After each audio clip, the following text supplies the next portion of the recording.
Com uma morte causada pelo vírus H1N1 confirmada em vários casos, cerca de 59 de suspeita da doença, a população está começando a ficar preocupada em Mato Grosso. Para falar mais sobre a influenza A e como ela é transmitida e quais cuidados devem ser tomados, recebemos ao vivo, aqui no quadro Saúde em Dia do Jornal da Manhã, o médico Arlande Azevedo Ferreira. Bom dia, obrigado pela presença aqui com a gente. Bom dia. Como que a gente explica essa doença? O que é essa gripe A, que já foi falada de gripe suína e do vírus H1N1? Olha, na verdade, o vírus H1N1 é o vírus que produz essa gripe. Comparando assim rapidamente, não é? Digamos que nós temos, por exemplo, formigas. Nós temos vários tipos de formigas, saúva, lava-pé.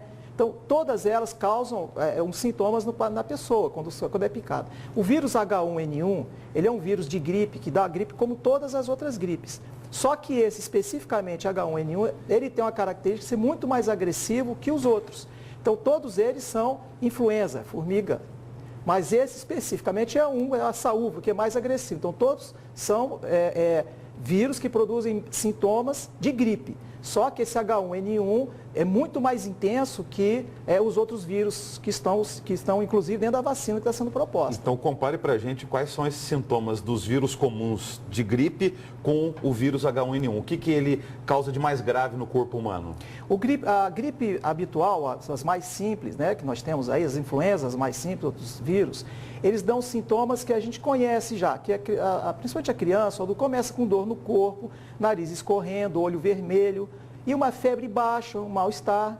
E não chega a comprometer o cansaço, o desconforto respiratório que essa gripe produz, a gripe simples, da maioria das gripes são assim, é diferente do H1N1. Por quê? Ele tem uma agressividade muito maior. Então, é aquele paciente, aquela pessoa, tanto adulto, idoso, jovem, criança, puérpera, gestante, todos eles começam uma febre muito alta, um comprometimento muito severo do estado geral, fica muito comprometido e, principalmente, que eles chamam da síndrome respiratória aguda grave, que é o grande medo que nós temos do H1N1, é aquela forma muito agressiva que dá um desconforto respiratório muito severo, inclusive precisando de oxigênio, de alguma maneira, ou em máscara e tudo, e avançando até para os casos de ciência respiratória que tem que ir para UTI e ficar sob ventilação mecânica. Há confusão, porque a gente está com essa massificação do combate ao mosquito Aedes aegypti, dengue, chikungunya e zika vírus, e agora volta a H1N1. Há risco da gente confundir? Como que a gente fecha o diagnóstico para H1N1 assim? Olha, completamente diferente, né? Porque o H1N1, ele é uma gripe, a gripe que nós conhecemos, nariz escorrendo, tossindo, espirrando, olho vermelho, é completamente diferente dos outros vírus, não tem como confundir. A clínica é muito diferente desses outros vírus que estão circulando. E lembrar que quem transmite é a tosse, é o espirro, não tem nada a ver com outro tipo de vetor.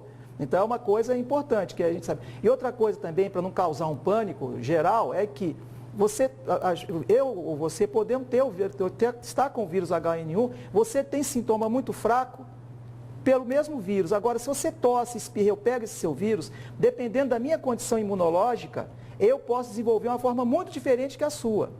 Então, você não tem, a gravidade varia de pessoa para pessoa com o mesmo vírus.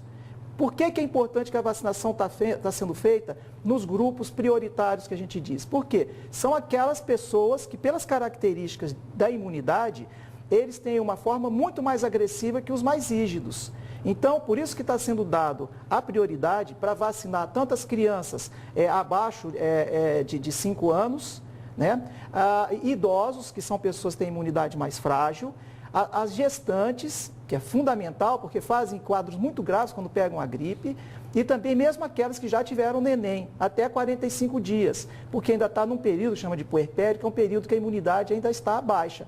É importante também, por exemplo, os profissionais da área da saúde, que estão muito expostos, a toda hora entrar em contato nas unidades de saúde, então esse é um grupo prioritário, e onde você tem aglomerados muito fechados, por exemplo, as unidades prisionais. Então, os servidores que trabalham nessas unidades, os próprios detentos, então, todos esses grupos que são os prioritários para a vacina. Por quê?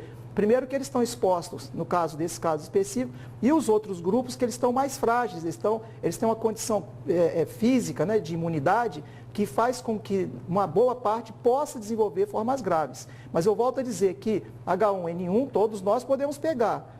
e que dá uma gripe simples, não é uma gripe tão agressiva como dá em outras pessoas. Então é importante saber isso, para não criar uma situação de pânico, que, na verdade, quem tem um sistema imunológico rígido, na maior parte das vezes, não tem assim, essa forma mais agressiva dessa gripe muito intensa, que dá um quadro que, inclusive, pode levar a óbito, conforme vocês têm noticiado. Vacinação pública começa só no fim do mês, em nível Sim. de Brasil.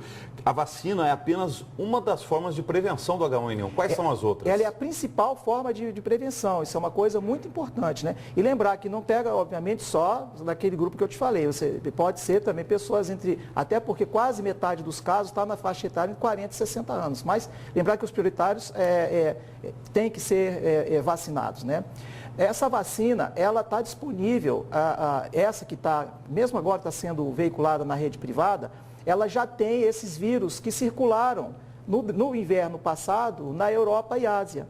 Então, eles já estão adaptados para isso, né? Então, e mesmo assim, os que tomaram, por exemplo, a vacina anti-H1N1 ano passado, você tem uma queda muito rápida dos anticorpos. Então, é necessário que essa vacina seja repetida anualmente. Por isso, a necessidade, principalmente desses grupos que a gente chama de grupos prioritários, que são mais frágeis, fazerem a vacina, porque é a principal forma. A outra forma de proteção que você tem é lembrar o seguinte: nós temos esse hábito muito terno do brasileiro de beijar, de abraçar. É uma coisa que a gente vai ter que adiar um pouquinho, essa forma de manifestação de carinho, porque essa proximidade, ela permite a maior transmissão do vírus. Então, principalmente quem estiver gripado, né, tem que preservar, na verdade, a pessoa dali do meio ambiente, tomar cuidado ao tossir, colocar um lenço de papel, ou tossir, se proteger de alguma maneira. E nós pensar no seguinte: até maçaneta, para você fazer uma ideia, tem alguns casos dizendo que ele fica até 10 horas na maçaneta, o vírus ali na superfície. Então tem que lavar as mãos. Tem que lavar as mãos. Então, isso é uma condição muito importante. Não precisa necessariamente usar o álcool gel, que também você pode usar, mas a importância é de nós adquirirmos esse hábito ou intensificarmos o hábito de lavagem de mãos e nos protegermos desse contato com as pessoas que já estejam com sintomas de gripe. Muito obrigado pela presença. Até uma próxima. Até, muito obrigado.